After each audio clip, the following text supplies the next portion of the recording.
திரு ஷியாம், உங்கள்கிட்டருந்தே தொடங்குற, எப்படி பார்க்குறீங்க இந்த இடைத்தேர்தல் அப்படிங்கிறது வந்து ஒரு பெரிய அளவுக்கு முடிவுகளில் எந்த பெரிய மாற்றமோ அல்லது எதிர்பார்ப்புக்கு அப்பாற்பட்டதாகவோ இருக்கிறதா அப்படின்னு இல்லை என்றாலும் கூட அது 2026க்கு கட்டியம் கூறும் வகையில் இருக்க வேண்டும், வெல்வோம் 200 என்பதை மையப்படுத்தியதாக இருக்க வேண்டும் அப்படின்னு முதலமைச்சர் சொல்றாரு. கூடவே இது ஒரு உதிரிகளை தூண்டிவிட்டு மறைமுக யுத்தம் நடத்துகிறார்கள் அப்படிங்கிறாரு. எப்படி பார்க்குறீங்க?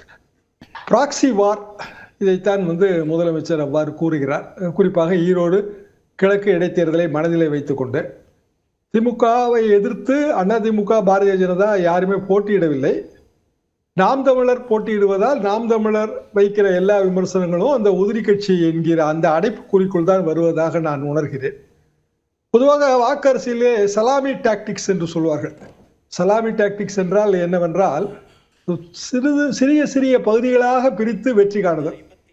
இப்போ ஈரோடு கிழக்கை பொறுத்தவரையில் நீங்கள் சொன்ன மாதிரி ஆளுங்கட்சிக்கான வெற்றி என்பது அது எழுதப்பட்ட விஷயம்தான், எல்லோருக்கும் தெரிந்தது. ஆனால் எதை முதலமைச்சர் மனதிலே வைக்கிறார் என்றால், ஆளுங்கட்சி குறைந்தபட்சம் 80-85% ஓட்டுகளை பெற வேண்டும், பதிவான வாக்குகளில் 80-85% வர வேண்டும்.